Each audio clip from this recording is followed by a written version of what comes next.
Okay, pasada muna tayo.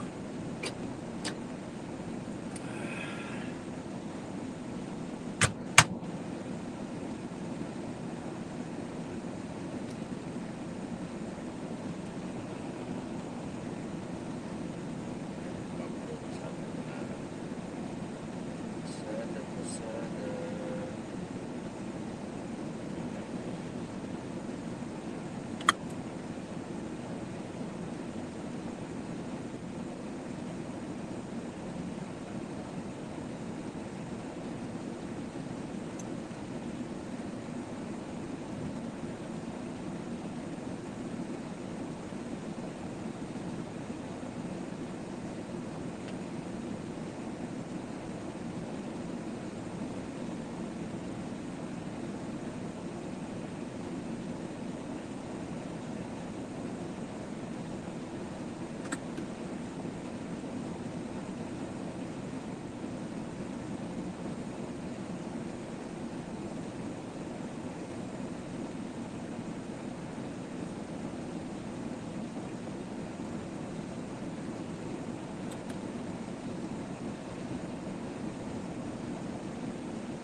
Welcome to CBN News Israel War Update, Day 23.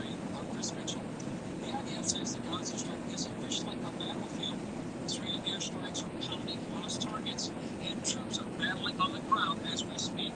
Meanwhile, Hamas continue to fire multiple rocket barrages in southern and southwest Israel. Today, CBN News correspondents George Thomas and Chuck Colby join me now from Ashkelon. George, first, you tell us an update from here we are 2 days into the invasion. What's an update from the battlefield? Yeah, according to the IDF, they hit overnight 450 targets. They've rounded up about 1,300 terrorists operating within the West Bank, also known as the Judea and Samaria region, and they've arrested close to about 700 Hamas operatives in the Gaza Strip. More importantly, the head of Hamas's aerial operations, he goes by the name of Abu Rafa. He was assassinated in the last 24 hours. This is a gentleman who, in essence, coordinated, was in charge of all of Hamas's aerial operations, from their anti-defense mechanisms to their drones to their aerial readiness, all of that. And according to the IDF, he was intricately involved in the October 7th attack. It seems up until this point, he's the highest Hamas leader to be taken out so far. Yeah, Chuck, we've talked about the hostages before, and you've explained that it's probably the hardest military operation, even for one hostage. Now we have, I think, 229 hostages there in Gaza. How would you perhaps describe their plight right now as the invasion into its second day? Well, as you probably noticed, Chris, the number of hostages keeps going up. And that's not because Hamas is taking more of them. It's because they're identifying people that have either died. There's still a couple hundred people that they're not sure if they're dead or missing. And they have, I just returned from a hospital in Beersheba where they say they have more than 90 corpses in the morgue still that have not been identified because they are burned or mutilated so badly that they haven't been able to figure out who they are. And so, again, those numbers keep going up. Now, the real question is, where will those hostages be found in Gaza? Are they even in Gaza? Have they been somehow spirited away? We have been told that Hamas, by some of the captured Hamas terrorists, that they had planned to take some of those hostages all the way to Iran. And so whether or not they're even still in Gaza is the real question. Chris, let me just also add, in the last 24 hours or less, we're also getting information that Hamas has been able to smuggle weapons in through the Rafah border, along the Egypt border. You know, we've been talking for quite some time about the Iranian sort of smuggling routes via Iraq, via Syria, and transiting through Jordan and then into the West Bank. But now, this news that perhaps the Rafah border or that region, what they call the Philippine corridor.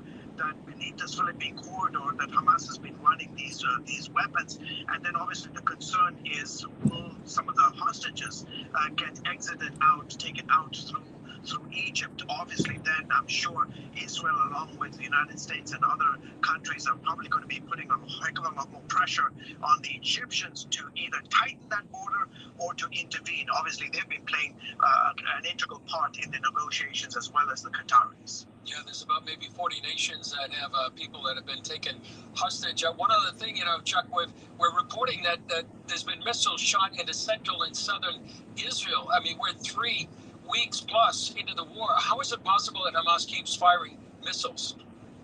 Yeah, it's hard to even believe. When we were on the border in Sderot yesterday and just watching Israeli warplanes absolutely pound the outskirts of Gaza City, it was really incredible to see these huge puffs of smoke, these huge mushroom clouds go up with every explosion, and then from time to time, out of that smoke would come flying a bunch of rockets. And you ask yourself, how can that even happen? Well, it just proves that Hamas has very deep tunnels with entrances that are well hidden, that nobody knows about, and then they are just sitting down there underground and popping up wherever they can, and they can very quickly fire those rockets, because it's kind of like a 6-inch PVC pipe, right? So they just set them up, aim them anywhere towards Israel, and let fly. And we saw dozens and dozens of them come out of Gaza, go right over our heads towards Ashkelon and Ashdod and Tel Aviv. Go ahead. No, I was just going to say we made the reference yesterday that when there was a lull in the attacks from the Israelis, you'll begin to see these rocket attacks. So, and again, to Chuck's point, I think that Hamas waits for the sort of lull in the the continuous barrage and the bombing, and then they'll kind of sneak out of the tunnel and launch these things. Keep in mind, these are not very accurate projectiles, PVC pipes, right? So it's again a very crude way of putting together a missile, but yet in some cases they are effective.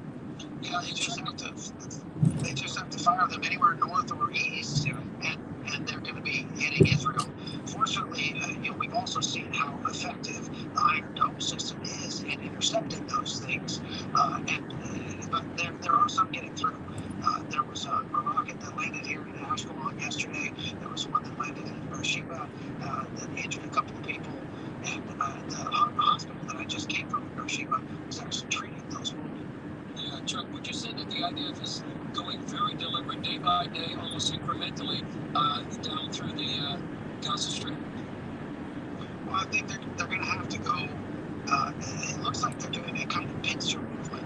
They're coming in from the north, they're coming in from the east, and coming in from the sea to just squeeze Hamas into a smaller and smaller area. That's exactly what we saw with the operation to take out ISIS. They just kept reducing ISIS to a smaller and smaller area until they got them down to a 2 square kilometer island called Deir ez-Zor in southern Syria, and finally wiped them out. The problem is, if you take that as a model, the Iraqi army lost 70,000 casualties trying to eventually get rid of ISIS. So this could very well be a long and costly war. Yeah. And George, in the wider Middle East right now, Turkish President Erdogan is at a pretty critical speech yesterday towards Israel. Yeah, he sure did. Let me tell you exactly what he said. Quote, Israel has been openly committing war crimes for 22 days, but the Western leaders cannot even call on Israel for a ceasefire, let alone react to it. He went on to say, we will tell the world that Israel is a war criminal, and we are making preparations for this. We will declare Israel a war criminal, as I'm sure you've seen the images of thousands upon thousands of people in Istanbul, incidentally not necessarily waving the Palestinian flag. It was mostly the Turkish flag. I would sense that Erdogan is using this to show how sort of internal domestic reasons, but also for the fact that he would keep in mind Turkey is a NATO ally, to call Israel a war criminal, and then also his comment about we are making preparations for this. I'm curious what that means. Does he mean that he's going to get involved directly? Turkey is going to get involved directly on the side of Hamas? That would be interesting for sure. I don't know how they would even get their troops here.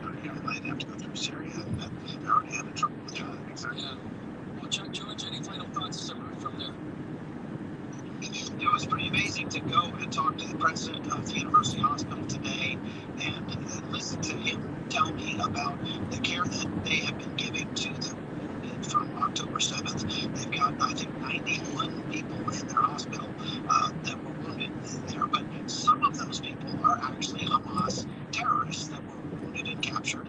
And he went on to tell me that up until October 7th, their hospital had a program where they voluntarily treated children from Gaza and that had life-threatening illnesses and needed surgeries at their hospital, and they would do it for free. And they did it every week. We did surgeries on these Gaza children up until October 7th. So I think a lot of people don't realize that how much Israel was actually extending an olive branch to people in Israel, to people in Gaza, and up until the attacks. Yeah. And Chris, you've been reporting on that olive branch over the many years, highlighting the various hospitals that continue to reach out to those in the Gaza Strip, whether dealing with medical emergencies and so forth. I think from my assessment, my final thoughts, I think as Chuck mentioned, this is going to be slow. The Israelis are going to take their time. Yesterday, we were reporting from the Israeli border, the Israeli-Gaza border, at a community known just half a mile away from us called Bet Hanun.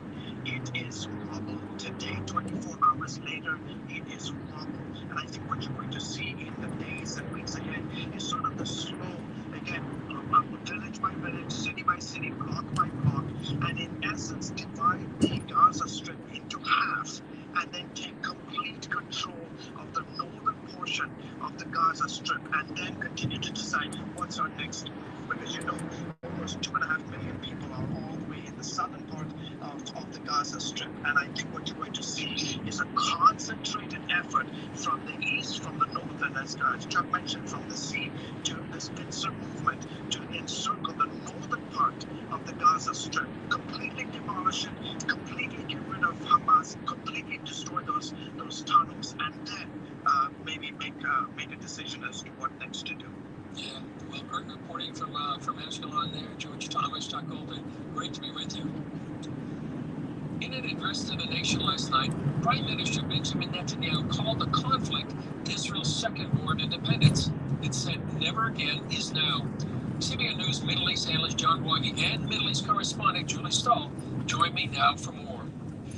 John, that speech last night, it was almost sounded like a Churchillian speech.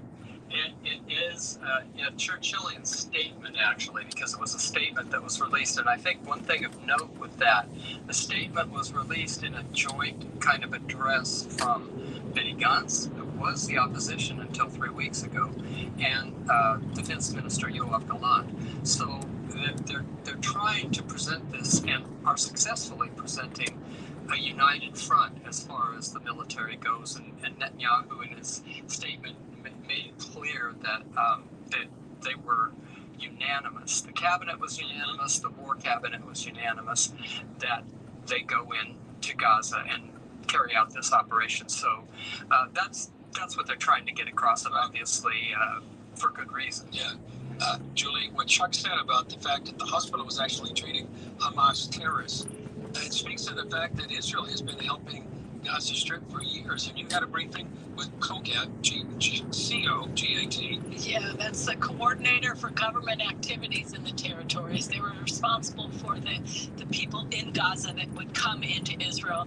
They said, I think 18,000 a day would come to Israel. This was before the war, to work, making salaries that were like maybe equivalent to maybe $1,700 a month, as opposed to what they could get inside Gaza, which was maybe $250 a month to $500 a month. So they were making a lot more money on this side. They were doing a lot better. And one of the stories that they told was one of the soldiers that was killed when the base down there was overrun had been the one who was giving visas to these people to come in, to work, also to go to the hospitals. I think they mentioned also, George mentioned that, the children would come in to go to the hospital, serious cases. And the family of this soldier that was killed asked the commander, "You mean why was my son giving visas to these people who killed him?" Yeah. And so Israel has been helping them for years. So to say that they were occupied and this and that, even when Israel pulled out in 2005, they've left the greenhouses there. American Jews bought them from the farmers, the Israeli farmers who were pulling out, and gave them to the Palestinians. They wrecked them. They just destroyed them. They decided they didn't need them. They could have done a lot there. And Israel has been helping with a lot of things. Kibbutz Nir Oz, which has basically been destroyed.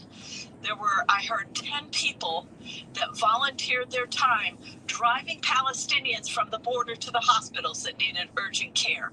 So, Israel's been helping these people for a long time. So this is particularly rough for them. Yeah, I know in Kibbutz Be'eri, we also heard that the terrorists came in, but the people that followed the terrorists were the robbers who used to work at these kibbutzes, knew exactly where the jewelry was, where the money was, and stole from those people. Really tragedy. No, John, there's really talk right now about after the situation. Morning, ma'am. Welcome to my Tesla. The idea takes over the Gaza Strip. Daddy, are you working early tomorrow? Emmanuel Macron for France is saying that. Joe Biden is saying that. What do you think? Less. You know who's not saying Macdo, that? ma'am. Less. No Israeli. Only for you. Saying that right now. I don't even think people on the Roy left ordered want to go there. taco nasa for me. It's just Dinalang ka? this No, was a in total order. game changer as far as Dinilibre people dyan? inside Israel are concerned. Yeah. And back to the address or the statement that I'm Netanyahu made hungry. yesterday. Food. Frequent references, at least three references to the Bible. One of them was, remember what Amalek did to you, from Deuteronomy 25. Amalek pursued the Israelites as are you after doing? they were, Like two? miraculously went to the Come on, Red Lord. Sea, and Thanks they for the attacked feedback. from the rear. And so Netanyahu made a reference to that. He also So they said, could hear that? at every stage and up till now, we will exhaust every possibility to bring our brothers and sisters back to their But families. ano, The abduction was I a have crime something against I want to watch. And then Ano nga sasabihin ko? Okay, tara sa Macdo.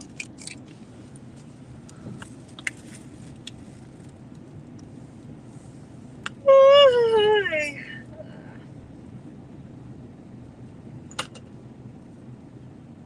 Tahimik ng undas na sa atin. Undas. 91 East ako, di ba? No? 91 East? Ha? 91 East? 在消防检验的现场，老百姓都夸你们，个个是小老虎。可我觉着吧， Ano 我是老 Korea? 虎还不行，那要如虎添翼才成啊！今天啊，我要给大家插上一 Ito 位 man 翅 itong 膀， malaki, oh. 什么翅膀？ Saan dyan? 科技。 Ha? 今天我给大家请来了我们系统的大才子，科技大学的高材生蒋越，他为我们讲科技，讲理论，鼓掌欢迎！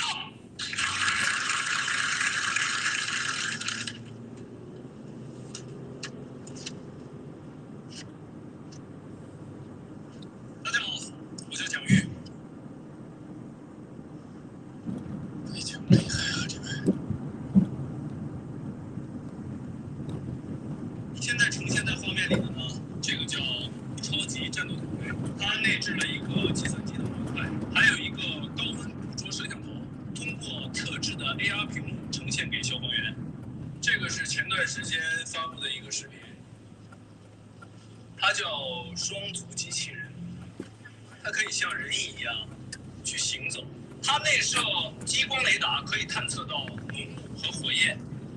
这2年消防系统在科技方面有大大的投入，所以我相信在不久的将来呢，它可以代替我们消防员进入到火场当中，减少我们的死伤率。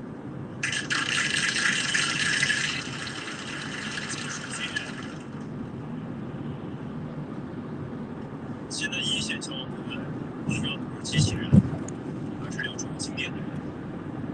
培养有经验的人和提高科技，我觉得不冲突。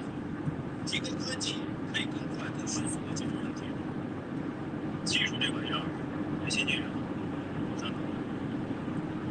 介绍的国外先进技术也没错，但你也得了解一下基层的实际情况。我知道改革不是一朝一夕的事儿，但只要开始了，就会有希望。我相信科技可以解决很多与科技有关的事儿。在火场中，左边的房间叫你玩，右边的房间是他的妈妈。请你的科技告诉我，那就哪个？这个要根据现场的状态来预判分析。我不需要预判和分析，我都教。只要我加强训练，只要我提升个人业务能力，或许我就都能教。提升科技水平当然没错，但不能忽视人。机器是会负责命令，完成意料之内的事，但人的意志可以创造奇迹。好。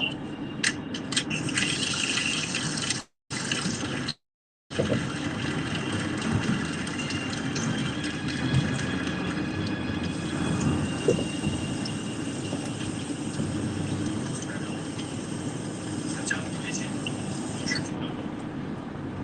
此时他想着真想请教我的战略。村长，我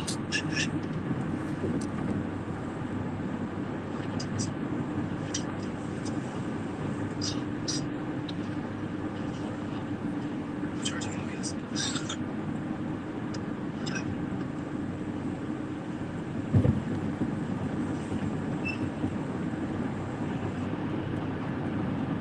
姐，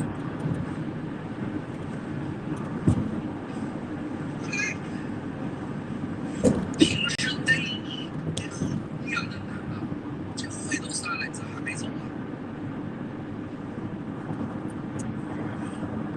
我要跟你说一下苏军的事。什么事啊？他就是生气，因为皮肤病。你不应该走，我这没任何意见。你看，现在是为了什么呀？不就是为了千家万户的平安？你看，咱们小王自己在也得受用。咱家里有关系，有老人，就不这么看。这身体不好，你别看那个，赶紧拼了。什么叫做什么能帮啊？苏军，他没教过你吗？你压根就没教。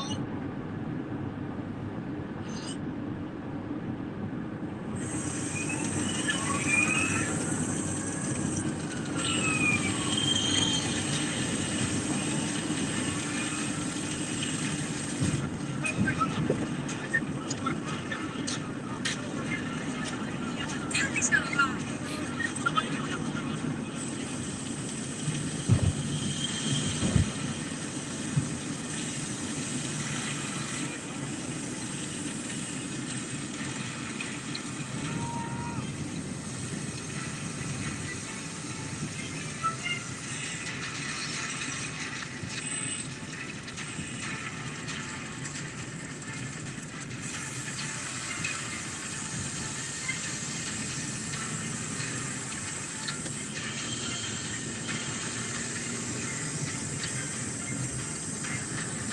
！Belum film na.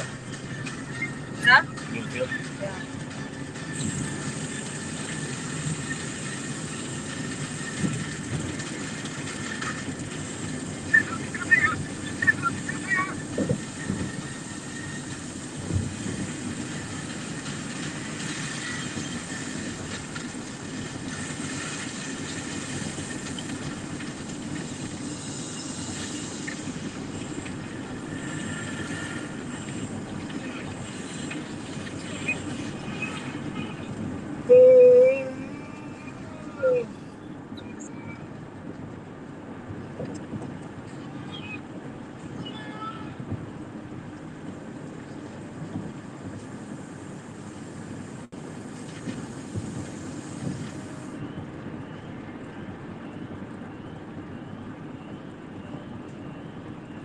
Ang Dennis ba rito? 24 hours? Huh? Ang Dennis. Not sure.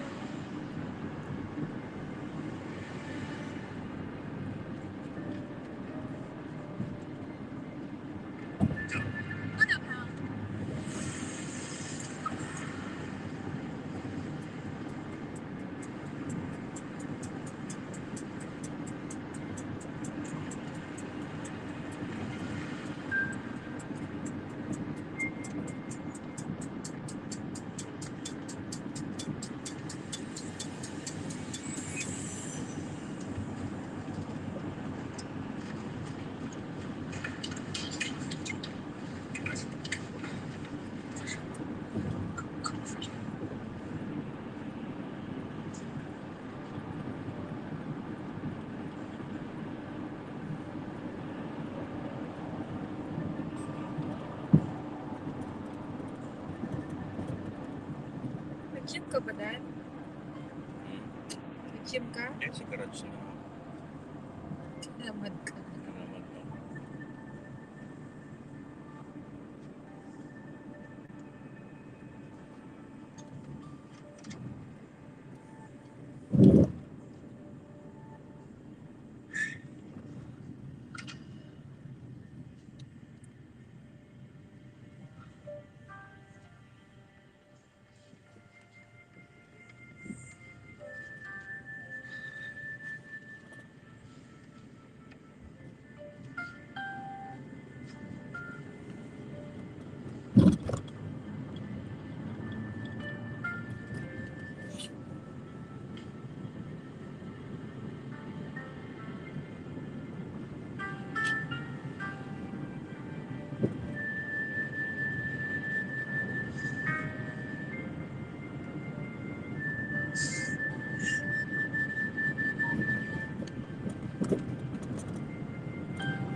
Dito na ba ako? Left ka ng ng South Street.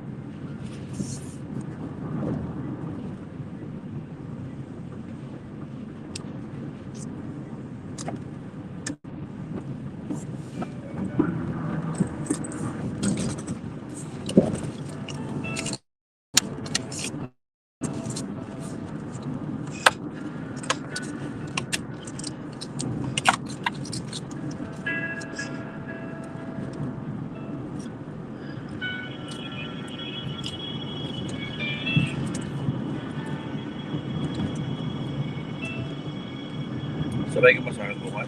Same time. Ha? Same time. Ano oras ka alas? 10:45.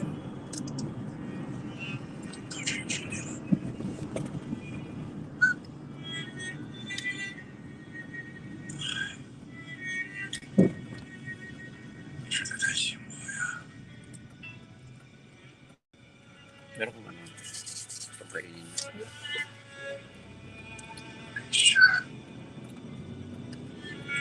Ba't dapat meron ka dito ng sa Meron natin kanina.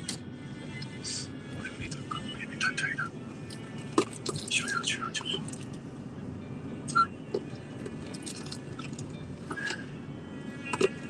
会好起来的，别哭丧着脸了。下一个，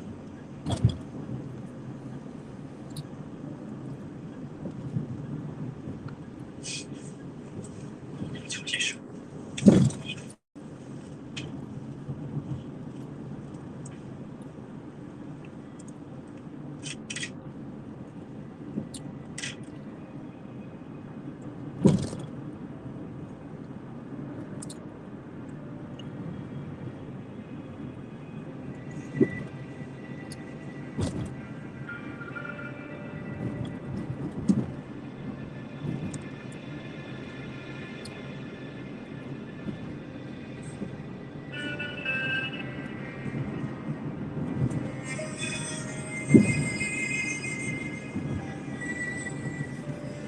你知道吗？换岗之后，那儿的工资比这儿要多1200块钱。我可以，你就是为了钱？你还记得我们组队时许下的誓言吗？你全都忘了。你抛弃了你肩上的责任和使命，你现在就是个逃兵。Mcdo.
敌人前途毁灭有苏醒的迹象，留意观察。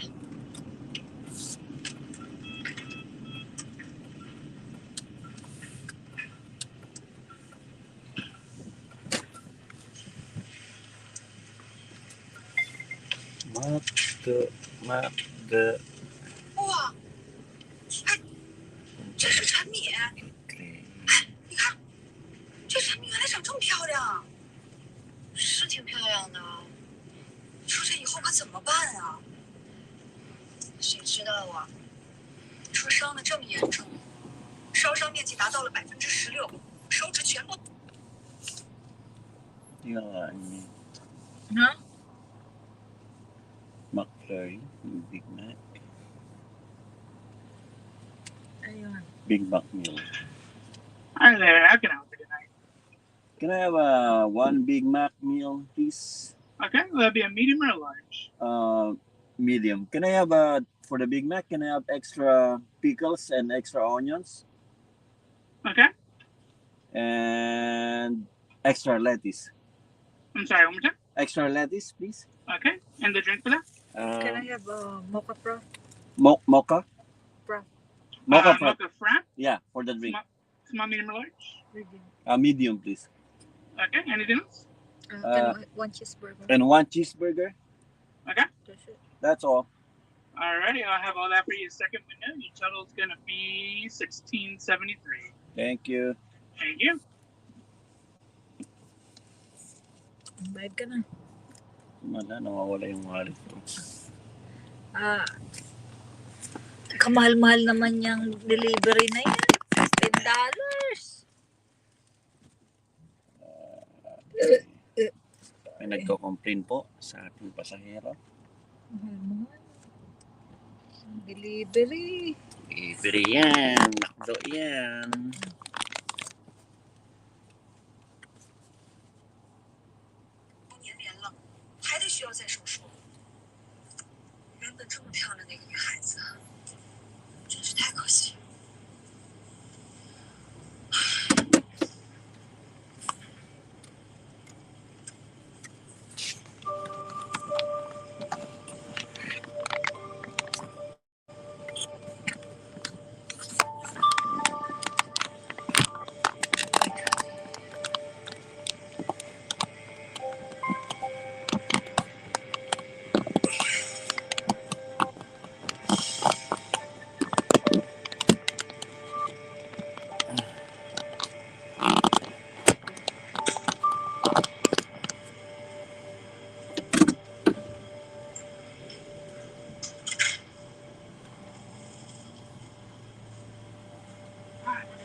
Cheeseburger? 这是我自己的决定。我本来在想，我还能再多陪你1年，只是现在看来，不走也不行了。Thank you. 都怪我就不该去开会，我应该自己出任务，我不让你去，就不会出现这样的事儿。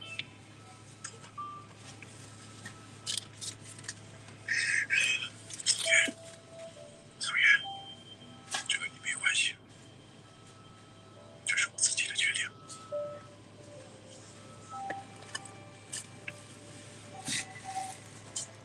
其实我是有自信的，我在想，等以后我要是有了孩子，我可以非常骄傲地告诉他们，我是最古消防站的指导员，Okay. 消防员。